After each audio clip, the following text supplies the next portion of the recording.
게으른 자의 길은 가시 울타리 같으나 정직한 자의 길은 대론이라. 지혜로운 아들은 아비를 즐겁게 하여도 미련한 자는 어미를 업신여기느니라. 무지한 자는 미련한 것을 즐겨하여도 명철한 자는 그 길을 바르게 하느니라. 의논이 없으면 경영이 무너지고 지략이 많으면 경영이 성립하느니라. 사람은 그 입의 대답으로 말미암아 기쁨을 얻나니 때에 맞는 말이 얼마나 아름다운고, 지혜로운 자는 위로 향한 생명길로 말미암으므로 그 아래에 있는 수호를 떠나게 되느니라. 여호와는 교만한 자의 집을 얻으시며 과부의 지게를 정하시느니라. 악한 꾀는 여호와께서 미워하시나 선한 말은 정결하니라. 이익을 탐하는 자는 자기 집을 해롭게 하나 뇌물을 싫어하는 자는 살게 되느니라. 의인의 마음은 대답할 말을 깊이 생각하여도 악인의 입은 악을 쏟느니라. 여호와는 악인을 멀리하시고 의인의 기도를 들으시느니라. 눈이 밝은 것은 마음을 기쁘게 하고 좋은 기별을 뼈를 윤택하게 하느니라. 생명의 경계를 듣는 귀는 지혜로운 자 가운데 있느니라. 훈계받기를 싫어하는 자는 자기의 영혼을 경히 여김이라. 견책을 달게 받는 자는 지식을 얻느니라. 다 같이 읽겠습니다. 여호와를 경외하는 것은 지혜의 훈계라. 겸손은 존귀의 길잡이니라. 아멘. 네, 우리가 그 사사기 2장 21절을 보면 하나님이 우리 인생에 딱 정하신 사실이 있어요. 이거는 그냥 안 변한다고 보시면 돼요.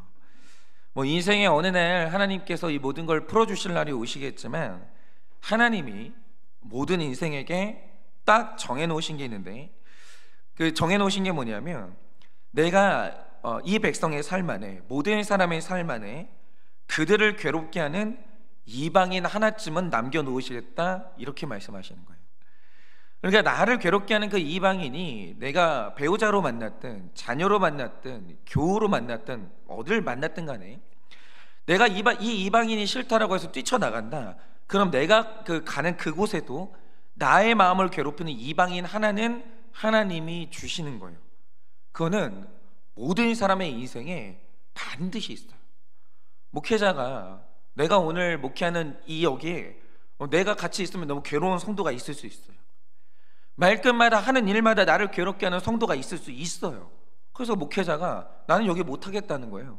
다른 교회 갔어요. 거기에는 그 이방인이 없냐? 있어요. 반드시 있는 거예요. 반드시. 이건 하나님이 우리 모든 사람의 인생에 정하신 사실이에요. 그런데 흥미로운 것은 사사기 2장 22절에 보면, 왜 하나님이 택자들의 삶에 나를 괴롭게 하는 그 이방인을 왜 두시는 건지 그 고통의 이유를 분명히 설명하시는데, 그 이유가 뭐냐? 이렇게 기록하고 있습니다. 이는 이스라엘이 그들의 조상들이 지킨 것 같이 나 여호와의 도를 지켜 행하나 아니하나 그들을 시험하려 함이라 하시니라. 이렇게 기록하고 있어요. 그런데 우리가 이 말씀에서 주목해야 될 말이 뭐냐? 여호와의 도라는 말이에요. 너희가 이방인이 나타났을 때, 너희 마음을 찌르는 그 이방인이 나타났을 때, 그때 너희가 여호와의 도를 행하나 아니하나 그들을 시험하려고 하나님이 그 찌르는 이방인을 두신다, 이렇게 말씀을 하시는 거예요. 그런데 여기서 중요한 것은 여호와의 도라는 말이거든요. 이게 굉장히 중요한 개념인데, 이런 거죠. 물론 한 사람이 택자가 되는 순간 내가 살아가는 이 땅에 대해서 정말 중요한 사실 하나를 깨닫게 되는데, 그게 뭡니까? 우리가 살아가는 이 땅은, 이 인생은 내가 영원히 살아갈 약속의 땅이 여기가 아니에요. 단 한 평도 여기에는 우리 약속의 땅이 없는 거예요. 우리는 약속의 땅을 가야 되기 때문에 어쩔 수 없이 거쳐야 되는 과정이 뭐냐? 이 땅에서의 모든 과정과 삶이라는 거예요. 그러니까 천국을 가게 되는 택장은 이 땅에 우리 목적이 없어야 되는 거예요. 그러니까 어떤 것도 이 땅에서 만나는 모든 건 목적이 아니에요. 이 땅에서 얻는 소유, 만나는 사람, 겪는 모든 것은 다 과정이에요. 과정. 다 과정이라고 보시면 돼요. 어떤 것도 목적은 없어요. 그래서 이걸 아는 그리스도인들이 이 땅을 살 때 이 땅을 지나치는 순례자의 삶을 살지 정착민으로 살지 않는다라는 거예요. 예를 들면 이런 거죠. 제가 이제 결혼을 앞두고 있을 때 잠시 원룸에서 자취한 적이 있었거든요. 그런데 당시에 저는 결혼하면 아내와 같이 살 집이 구해진 상태였고, 그 원룸은 잠시 살다가 떠나는 그런 상태였다는 거죠. 그런데 그 집의 정체성 자체가 이거 좀만 있으면 내가 곧 떠날 집이거든요. 계속 살 집이 아니에요. 그러니까 제가 그 원룸에 대해서 애착이 사라지더라고요. 잠깐 머물다 가는 집이니까 이 집이 애착이 사라지는 거예요. 그리고 거기에 돈을 쓰고 투자를 한다든지 그런 일체의 욕심에서 노력해서 자유해지는 게 아니라 여기가 잠깐 있다 떠날 집이란 걸 내가 아니까 노력도 없이 자유해지는 거예요.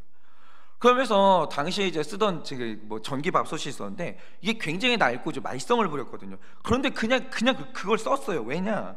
이 집도 얼마 안 있으면 떠날 집이고 이 밥통도 조금만 쓰다 내려놓을 게 밥통이기 때문에 굳이 새로운 밥솥을 사야 될 이유가 없고 그런 욕구 자체가 안 생기는 거예요. 그러니까 이런 거죠.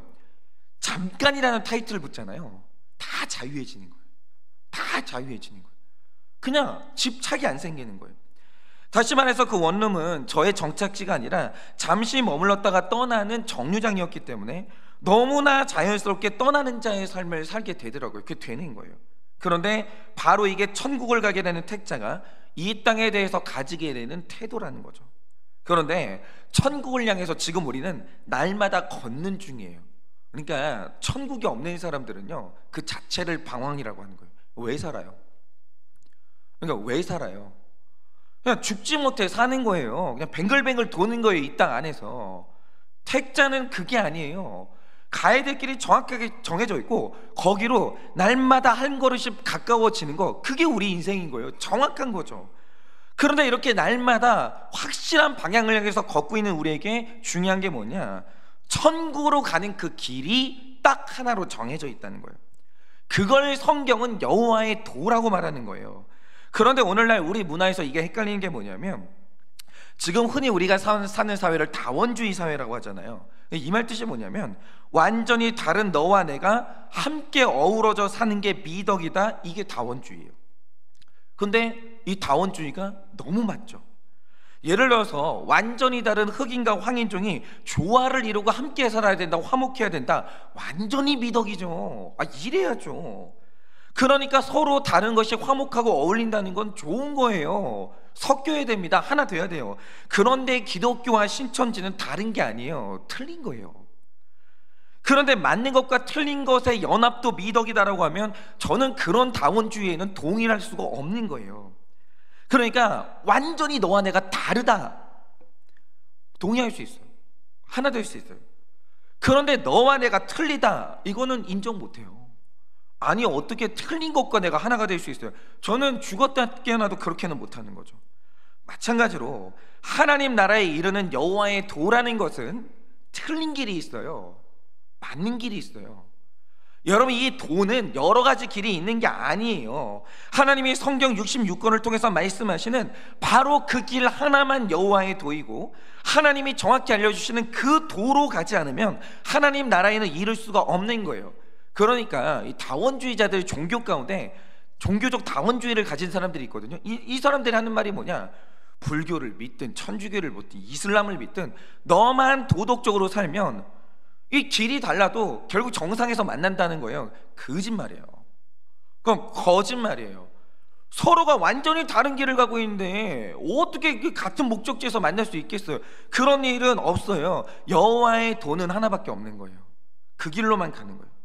그래서 여호와의 길이 어딘지를 알고 그 길을 걷는다는 것은 그 자체가 구원이라는 거죠. 그런데 여러분이 오늘 말씀 19절에서 21절까지 말씀을 보시면 그 길이라는 단어가 두 번이나 나오는 거예요. 하나님이 원하시는 길, 우리가 가야만 하는 길, 이 길이라는 단어가 두 번이나 나온 거죠. 이 말 뜻이 뭐냐면 하나님이 창조하신 세상에는 하나님이 지지하시는 길이 있고 우리 택자들이 걸어가야만 하는 바로 그 여호와의 도, 그 길이 정해져 있다는 거예요. 다른 길은 없어요. 하나님이 지지하시는 길로만 가는 거, 그게 우리가 살아가는 방향이라는 거죠. 근데 중요한 건 이거예요. 그럼 그 길이 뭐냐라는 거예요. 그 길이 뭐냐라는 거죠. 그래서 우리가 성경을 읽는 거예요. 우리는 하나님이 원하시는 여호와의 도로 가야 되는데 그 길이 뭐냐? 그거 찾으려고 말씀 묵상을 하는 거예요. 그래서 오늘은 이 대전제가 되는 이제 한 가지의 사실이 있고 오늘 말씀의 나머지는 그 길에 대한 적용이거든요. 그래서 오늘은 그 대전제가 되는 한 가지 길에 대해서 이제 묵상하려고 하는데 저는 이제 이 말씀을 묵상하면서 어제 이제 가슴에서 뭔가 시원하게 해결되는 거 하나를 느꼈어요. 그게 뭐냐? 여러분이 19절 말씀을 보시면 이런 말씀이 기록되어 있습니다. 게으른 자의 길은 가시 울타리 같으나 정직한 자의 길은 대론이라, 이렇게 말씀하시는 거예요. 제가 근데 이 말씀을 읽고 되게 시원했던 이유가 뭐냐면, 제가 사역을 하면서 정말 괴로웠던 것 중에 하나가 있어요. 그게 뭐냐면, 어쩔 수 없이 목회자는 아무도 이거 못 벗어나요. 설교가 모든 사역의 중심에 있잖아요. 근데 이 설교는요, 애드립이 안 돼요. 뭐 어떻게 하다 보면 되겠지, 이게 안 통하는 게 설교라는 영역이에요. 그러니까 목회는요, 설교 때문에 힘든 거예요. 다른 것 때문에 힘든 게 아니라. 이 설교가 하나부터 열까지 엄청난 성실을 요구해요. 일단 말씀을 읽어야 되는데 문구 자체가 진지하고 힘들어요. 재미가 없어요, 사실. 그리고 이 말씀이라는 것은 해석이 중요하기 때문에 이 말씀의 역사적 배경이 뭔지, 그리고 모든 단어를 딱 뜯어보는 것은 아니지만 해석의 열쇠가 되는 중요한 단어들이 있는데, 그 단어의 뜻과 사용됐던 예화는 어떤 것이 있는지 반드시 공부해야 돼요. 공부를 안 하고는 성경 못 읽어요. 공부를 해야 되는 거예요. 그리고 공부가 끝났다 그러면 그 다음부터는 이걸 어떤 방식으로 설명하고 예화를 통해서 우리 성도님들 귀에 들리게 만들 거냐, 이걸 고민한 다음에 모든 생각의 준비가 끝나면 내 생각을 전부 다 원고에 적어야 돼요. 원고에 안 적고 애드립으로 하려고 그러면 산으로 가요. 반드시 한 번은 말실수합니다. 이건 분명히 원고에 적어야 돼요. 그러니까 설교라는 건 어떤 지식이나 영감 이전에 성실해야 돼요. 이거는 엉덩이가 이제 붙어있지 않으면 이게 못하겠더라고요. 그런데 문제는 이게 완벽히 성실함을 요구하는 영역이 있는데, 저는 성실보다 게으름이 강하니까 이게 지금 몇 년째 설교를 하는데 설교가 너무 괴로운 거예요. 계속 괴로운 거예요. 그래서 이제 늘 고민했던 게 뭐냐면, 도대체 이 괴로움이 본질이 뭐냐, 이 게으름이 어디에서 비롯되는 거냐, 이거에 대한 생각을 진짜 오랫동안 했거든요. 그런데 오늘 말씀을 보는데 이걸 너무 정확하고 시원하게 정의를 내려주는 거예요. 그러니까 19절 말씀으로 봤을 때 게으름이 어디에서 태어나냐, 게으름은 정직하지 않은 마음에서 태어난다라는 거예요. 마음이 정직하지 않은 인간은 게을러져요. 그렇게 되는 거예요. 다시 말해, 어떤 사람의 마음 안에 정직함이 있잖아요. 그러면 게으르고도 잘 살 수 있다는 생각 자체를 안 해요. 그냥 인생 한 방 딱 터뜨려가지고 나머지 인생 편하게 살 수 있다, 이런 걸 바라지를 않는 거예요. 그러니까 툭이 있죠. 그러니까 어쩌다가 보면 한번 이게 맞아 떨어지면 인생 한 방으로 인생 다 끝난다, 이런 게 이제 툭인데, 거기 정직하지 않은 마음이에요. 그러니까 완전히 게으른 마음이거든. 그러니까 이 게으름이 뭐냐면, 남보다 적게 일하고 불법적이지만 편한 일을 하고도 내가 부자 될 수 있다, 잘 살 수 있다, 심지어는 그렇게 살고도 천국 갈 수 있다, 이 정직하지 않은 마음에서 게으름이 발생을 한다라는 거예요. 그러니까 성화는 힘든 거예요. 신앙생활은 빡센 거예요. 원래 신앙생활이 힘든 거니까. 그러니까 여러분, 서울대를 어쩌다 보면 갈 수 있어요? 명문대를 운 좋으면 갈 수 있는 게 가능해요? 그런 걸 꿈꾸는 것 자체가 공부 못하는 애들인 거예요. 그렇잖아요. 그런 길은 없다라는 걸 정확히 아는 애들이 성실히 공부하는 거잖아요. 근데 서울대를 가는 것도 힘든데 천국 가는 게 쉬울 것 같으세요? 아니, 그러니까 날마다 대충 살다 보면 어쩌다 보면 천국 갈 수도 있겠지. 그게 게으름, 그게 정직하지 않은 마음인데, 이 정직하지 않은 기복적 신앙을 가진 사람들이 신앙생활을 게으르게 해요. 신앙생활 힘들면 이거 뭐가 이상하다고 생각을 하는 거예요. 불평을 하는 거예요. 아니, 교회가 왜 이렇게 사람 힘들게 하는 거예요? 그게 정직하지 않은 마음이에요. 어떻게 안 힘들 수가 있어요, 신앙생활이. 아니, 천국을 가는 과정 자체가 힘들 수밖에 없는 거지. 그게 정직한 마음인 거죠. 어떻게 죄인이 천국을 가면서 안 힘들 생각을 해요? 그 정직하지 않은 마음에서 신앙생활의 게으름이 이게 비롯이 되는 거예요. 그러면 하나님을 아는 우리가 인정해야 되는 그 가장 정직한 사실이 뭐냐라는 거예요. 여러분, 제가 계속 말씀드리지만 우리가 걸어가는 이 성화의 과정은 특징이 있는데, 이 구간은 여러분 딱 이렇게 정하세요. 하나님이 해주시는 일과 내가 해야만 하는 일이 정확하게 구분되어 있어요. 정확하게. 그런데 중요한 게 뭐냐, 하나님은 어떤 경우에도 인간이 못하는 일은 요구를 안 하세요. 하나님이 해야 될 일을 인간에게 요구하는 일이 없어요. 하나님은 하나님 자신이 해야 되는 일은 반드시 하나님이 하세요. 그러나 양보가 없이 인간이 해야 되는 일에 대해서 하나님은 절대로 대신해 주는 일이 없어요. 예를 들어서 여러분 지금 오늘이라도 당장 지구가 공전하고 자전하는 거 있잖아요. 이 돌고 있는 거, 이거 멈추면 우리 다 죽어요. 다 죽는 거예요. 근데 하나 여쭤볼게요. 이거 멈추면 우리 죽는데 여러분이 멈추거나 돌게 할 방법이 있어요? 이거 어떻게 하면 여러분이 돌리실 거예요? 못 돌려요. 이건 인간이 못하는 일이거든요. 이거는 전적으로 하나님의 일인 거예요. 그냥 하나님이 요구 자체를 안 해요. 네가 조금이라도 한 번만이라도 네가 좀 돌려봐라, 이렇게 얘기를 안 해요. 이건 완벽하게 하나님만 하는 일이에요. 오늘 하나님 열심히 하고 계십니다. 그런데 너무나 안정적으로 이제 존재하는 이 지구의 환경을 깨끗하게 지키는 건 그건 전적으로 사람의 일이에요. 생육하고 번성하고 다스리라, 정복해라, 이건 사람의 일이에요. 그러니까 인간이 지금처럼 마치 후손이 없다는 듯이 자원을 막 쓰고 환경을 파괴하면 그 지구 망해요. 지구는 망해요. 사람이 자기가 해야 될 일 안 하잖아요. 망해요. 그래서 망하는 거예요. 자기가 해야 될 일 안 하고 맨날 기도하고 앉아있으니까 망하는 거예요. 그리고 제가 가만히 보면요, 생명이 하나가 태어난다는 건 확실하게 인간의 영역이 아니에요. 생명의 고유한 주권자는 오직 하나님 한 분밖에 없기 때문에 생명이 생기고 탄생한다는 건 전적으로 하나님만 하는 일이에요. 이거 사람이 어떻게 못해요. 그런데 인간이 우리 집에 태어났다, 그 생명을 기르고 가르치는 일은 이건 하나님의 일이 아니에요. 전적으로 사람의 일이에요. 여러분, 만약에 부모가 성실하게 일해서 돈 벌어오지 않는다, 그 불성실한 부모 때문에 자녀는 극심한 가난을 경험해야 되는데 이거 하나님이 어떻게 해결 안 해줍니다. 부모가 변해야 돼요. 부모 변해야 돼요. 부모 안 변하면 이건 어떻게 해결을 못해요. 부모가 변해야 돼요. 내가 힘써서 자녀를 말씀으로 기르지 않는다, 그 자녀는 필경 문제가 되는데 어느 날 하나님이 나는 그대로 있는데 하나님이 내 자녀의 꿈에 나타나가지고 모든 걸 치유해 주는 일은 안 일어나요. 부모 변해야 돼요. 말씀대로 살아가는 부모로 변해야 돼요. 안 그러면 이 자녀 죽었다 깨어나도 안 변해요. 이건 양보가 없는 거예요.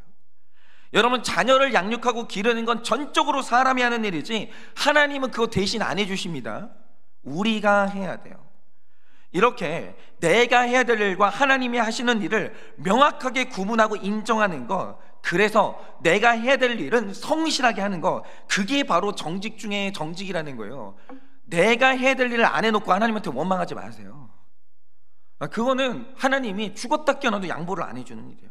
그런데 정직하지 않은 자의 문제가 뭐냐, 여러분, 어떤 사람의 마음이 열려서 복음을 받아들이게 하고 믿게 하는 건 이거는 하나님의 일이 아니에요. 하나님의 일이에요. 사람이 하는 일이 아니에요. 이건 전적으로 하나님의 영역이라는 거예요. 그리고 이걸 신학에서는 효과적인 부르심이라고 하는 거죠. 그런데 중요한 게 뭐냐, 한 사람이 들어야 되는 복음을 전하는 이 전도는요, 사람의 일이에요. 복음을 각 사람에게 전달하는 건 그러니까 이런 거죠. 내 자녀에게 복음 전달하고, 내 배우자에게 복음 전달하고, 내 부모, 형제, 이웃에게 복음 전달하는 건 하나님이 안 해줘요. 내가 해야 되는 일이에요. 그래서 로마서 10장 14절이 분명히 말하는 게 뭡니까? 딱 잘라서 이렇게 말씀하십니다. 듣지도 못한 일을 어찌 믿으리요? 전파하는 자가 없이 어찌 들으리요? 이렇게 정확히 말해요. 전파하는 것은 사람의 일로 하나님이 정해놨어요. 하나님이 대신 안 해줘요. 그러니까 이 말씀에서 명백히 나타나는 사실이 뭐냐면, 말씀을 내 이웃과 가족에게 전달하는 건 명백하게 내 일이에요. 하나님이 안 해줘요. 그런데 정직함이 없어서 이 게으른 자의 특징이 뭡니까? 내가 가족을 위해서 열심히 기도하고 있으면 하나님이 다른 누군가를 통해서 전도해 주시겠지? 내가 이렇게 열심히 기도하면 하나님이 언젠가 내 가족에게 나타나셔서 뭐 고난을 주시든 뭐라든 그를 인도해 주시겠지 이러는데, 이때 하는 기도가 게으름이에요. 이거는 게으름이에요. 그러니까 기도하셨잖아요. 복음 전하시라고요. 말하시라고요. 그런데 내가 해야 될 일을 안 하고 하나님이 해달라고 하면서 주구장창 앉아가지고 입 다물고 기도하고 있잖아요. 그 기도가 뭐냐면 이게 게으름인 거예요. 이 기도의 본질은 회피예요. 그러니까 하나님이 통치하시는 세상에서 100% 넘기 때문에 제가 드리는 말씀이 딱 떨어지는 100%는 아니에요. 그러니까 내가 아무것도 안 하면 뭐 이웃이 뭐 복음 못 듣는다, 이게 100%는 아닌 건 저도 알아요. 그런데 성화의 측면에서 확실하게 들을 수 있는 말씀이 뭐냐? 내 가족과 이웃에게 복음 전하는 일은 전적으로 내 몫이라는 거예요. 이건 하나님의 영역이 아니라는 거죠. 그래서 여러분이 자기가 해야 될 일을 하지 않으면 내 가족은 복음 들을 방법이 없고, 그러면 게으른 부모와 형제를 만난 탓에 그 이웃은 구원이 상실되는 거예요. 그러면 이 성화의 측면에서 이 하나님의 역사하심이 어떻게 나타나냐 이거죠. 하나님의 이 역사하심이 어떤 방식으로 나타날까요? 그러니까 내가 정직하여서 내가 해야 될 일을 내가 인정하고 그 일을 하면 하나님이 내 앞에 대로를 여신다는 거예요. 대로를. 그게 하나님의 역사예요. 하나님은 자기가 해야 될 일을 해요. 그러나 이 절반은 내가 해야 될 일을 해야 하나님의 역사는 그때 나타나는 거예요. 하나님이 그걸 정하신 거예요. 하나님이 못해서 안 하시는 게 아니에요. 내가 해야 될 일은 내가 해야 내가 성장하고 성화가 되는 거예요. 그것 때문에 하나님이 하나님의 일을 이렇게 정해 놓으신 거죠. 예를 들어서 우리가 조금만 있으면 이제 에스더서를 묵상하게 되거든요. 아마 다음 주 금요일 날 이제 에스더서를 묵상할 것 같은데, 에스더서의 핵심은 민족의 구원이에요. 주제가 그래요. 그런데 정말 여러분이 에스더서를 미리 한번 읽어보세요. 이 주제가 민족의 구원인데, 재밌는 것은 이 민족의 구원이라는 이 신비한 일이 어떻게 이루어지냐라는 거예요. 이거 재밌어요. 에스더서를 묵상할 때 핵심 포인트는 그거예요. 여러분, 하나님이 어떤 일을 하셨나? 이것만 보면 에스더서의 핵심을 놓치게 되는 거예요. 하나님, 민족의 구원이 일어났는데 이거 어떻게 일어났냐 이거예요. 그래서 하나만 미리 말씀드리자면 이런 내용이 있어요. 사실 에스더서에서 유대 민족을 살리기도 하고 죽이기도 하는 권한은 아하수에로라는 왕이 가지고 있어요. 그러니까 여기에서 이 왕이 선한 왕이냐 옳고 그름이, 그러니까 악한 왕이냐, 이건 옳고 그름은 이렇게 내려놓고 왕의 권한을 가진 이 사람에게 모든 게 달렸어요. 이 사람이 마음 먹고 결정하면 민족이 죽기도 하고 살기도 하는 거예요. 그래서 이 왕의 마음을 놓고 유대인을 죽이고자 하는 하만과 유대인을 살리고자 하는 에스더가 싸움을 벌이기 시작해요. 그런데 문제는 이 마음이라는 공간이 있죠. 이게 사람의 생사화복을 주장하는 인간 존재의 중심이거든요. 마음 죽잖아요. 인간 죽어요. 마음이 살아나잖아요. 인간 살아나요. 마음에서 내가 누군가를 죽이고자 마음 먹잖아요. 그 사람 죽어요. 내가 마음으로 어떤 사람 살리자고 이 살리는 마음을 먹잖아요. 사람 살아나는 거예요. 마음이 모든 생명의 좌소예요. 여기가 제일 중요해요. 그런데 이 공간의 주인은 하나님밖에 없는 거예요. 그래서 사람의 마음이 닫혔다, 그거 하나님이 하시는 거예요. 그런데 사람의 마음이 열렸다, 그것도 하나님이 하시는 거예요. 왜냐? 마음은 하나님의 공간이거든요. 이건 하나님이 주인이에요. 그러니까 이 마음에 관한 문제는 전적으로 하나님의 일이라는 거죠. 그런데 에스더서를 보면 이게 명백하게 들어요. 하나님의 영역이 딱 드러나는 거예요. 예를 들어서 에스더가 민족을 살리기 위해서 왕을 만나러 가는 장면이 나오거든요. 그런데 이 과정이 너무 이상해요. 왜냐? 일단 그 당시에 페르시아법에 왕이 부르지 않았는데 허락도 없이 왕 앞에 나간다? 그러면 왕을 존중하지 않는 것이고, 왕을 존중하지 않는 태도를 우리는 무엄하다라고 하거든요. 근데 이 무엄하다라고 할 때 이 언어적 뜻이 뭐냐면 예를 갖추는 태도가 없다, 요거예요. 근데 이게 왕 앞에서는 예를 갖추는 태도가 없다라는 것 자체가 반역의 씨앗이에요. 용서를 할 수가 없는 거예요. 무엄한 게 굉장히 무서운 거예요. 그래서 왕이 사극에 보면 무엄하다 이러면 고개를 팍 숙이잖아요. 이 말 뜻이 뭐냐면 이게 네가 반역하기 직전인데 이 뜻인 거예요. 되게 무서운 말이에요. 그런데 이런 무엄한 태도를 가지고 왕이 안 불렀어요. 나가요. 무엄한 거거든요. 이런 태도를 가지고 가면 최악의 경우에 죽어요. 그러니까 이렇게 갑자기 왕을 만나러 가는 게 생사를 거는 어려운 일인데 불가피해요. 굉장히 오랫동안 에스더가 왕을 만나지 못했고 부름을 못 받았는데 왕을 또 만나지 못하면 이 민족이 죽거든요. 나가야 되는 거예요. 그러면 절차를 어기고 가야 되는데, 그럼 이 만남에서 내가 살아남고 민족이 사는 이 방법이 뭐냐라는 거죠. 그거 딱 하나밖에 없어요. 동서고금을 막으라고 방법이 하나밖에 없는데, 그날 왕이 에스더를 만나잖아요. 예뻐야 돼요. 그럼 끝나요.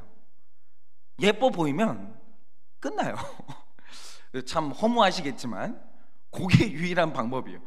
예뻐 보여야만 살 수가 있는 거예요. 그러니까 상황이 이러면 당연히 이제 그 앞에 갈 때 여러분 준비해야 되는 게 뭐겠어요? 일단 최대한 기간을 놓고 계속 꾸며야 되는 거예요. 그러니까 다이어트 할 거면 하고, 이렇게 피부 관리할 거면 하고, 화장할 거면 하고, 이거 계속 그 준비를 하는 거예요. 예뻐질 준비를 해야 되는 거예요. 그게 살 길이기 때문에. 그런데 이 위험한 자리를 나가는데 에스더가 뭐 하는 줄 아십니까? 3일의 시간이 주어지는데 에스더가 꾸미는 게 아니라 3일 동안 온전한 금식을 해버려요.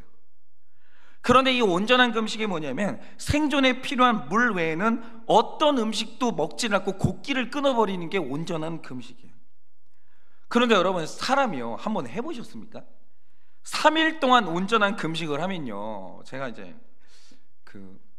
저는 그런 것 같아요. 얼마 전에 대장내시경을 했잖아요. 죽겠더만요. 그게 제일 힘든 게 못 먹는 거더라고요. 너무 힘들더라고요.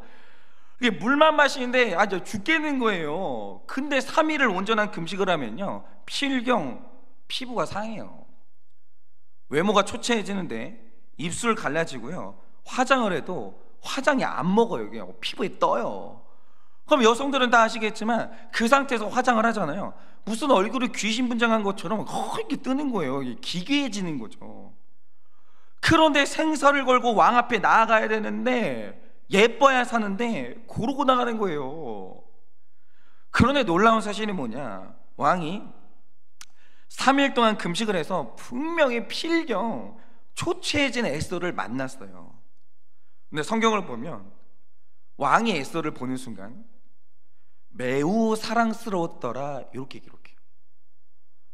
얼마나 왕궁에 예쁜 여자들이 많겠어요. 그리고 왕을 유혹하려고 얼마나들 꾸미면서 준비를 하고 있겠어요. 근데 에스더는 3일을 금식하고 만난 사람이에요. 근데 왕이 딱 보는 순간 에스더가 매우 사랑스러웠더라 이렇게 기록해요. 그러니까 이 표현, 이 과정이 말해주는 게 뭐냐면 이건 전적으로 하나님의 일이다, 이걸 말해주는 거예요. 그런데 보세요, 흥미로운 사실이 뭐냐, 이 만남을 통해서 에스더는 구원을 이루게 되는데 원래 에스더는 애초에 왕을 만날 마음이 없었다라는 거예요. 왜입니까? 절차를 어기고 왕 앞에 갔을 때 내가 죽을 수도 있기 때문에 당연히 나가고 싶지 않죠. 그런데 안 나가려고 한 에스더를 삼촌 모르드게가 밀어붙여요. 네가 왕에게 나아가지 않고 혼자 산다고 하죠. 네가 잘 살 줄 아냐? 그리고 네가 왕비가 된 것이 이때를 위함이 아니겠느냐? 네가 사명을 버리겠냐? 이러면서 에스더는 안 가려고 해요. 그런데 삼촌 모르드게가 에스더를 막 압박해요. 이건 네가 해야 된다, 해야 된다, 움직여야 된다, 계속 압박해요. 그래서 에스더가 왕 앞에 나가는 거예요. 그러니까 보세요, 에스더가 나타났을 때 하나님이 왕의 마음을 여셨어요. 전적으로 하나님의 일이에요. 어쩔 수 없어요. 전적으로 하나님의 일이에요. 그러나 에스더가 발걸음을 옮겨서 왕 앞에 나아가는 이 적용은 에스더의 일이에요. 만약 그날 에스더가 자기 할 일을 하지 않았어요, 끝내 왕 앞에 가지 않았어요, 민족은 다 죽어요. 이거를 누가 대신해 주지 않아요. 모르드게가 대신 못 해준다니까. 이거는 아무도 대신해 줄 수가 있는 일이 아니에요. 에스더가 자기 일이 있어요. 에스더는 자기에게 맡겨진 그 일은 해야 되는 거예요. 그 일을 만약에 하지 않는다, 민족이 멸망해요. 하나님이 일하시려면 에스더가 자기가 해야 될 일을 해야 되는 거예요. 어차피 구원받을 사람이면 내가 하지 않아도 다른 사람이 하겠지라는 생각은 그 자체가 정직함이 없는 거예요. 그거는 하나님의 말씀과 내가 알고 있는 구원의 원리를 그거 이용하는 거예요. 아니, 내가 예전에 목사님 말씀 들어보니까 하나님의 뜻은 정해져 있고 예정됐다며. 어차피 구원받을 사람이면 내가 하지 않아도 뭐 누군가 하겠지. 죄송한데 내가 해야 될 일을 내가 하는 것도 하나님의 예정에 포함된 일이에요. 대신 누가 아무도 못 해줘요. 내가 해야 될 일을 내가 할 때까지 하나님은 꿈쩍도 안 해요. 꿈쩍도 안 해요. 여러분, 하늘에서 비가 내리게 하는 거는 하나님의 일이죠.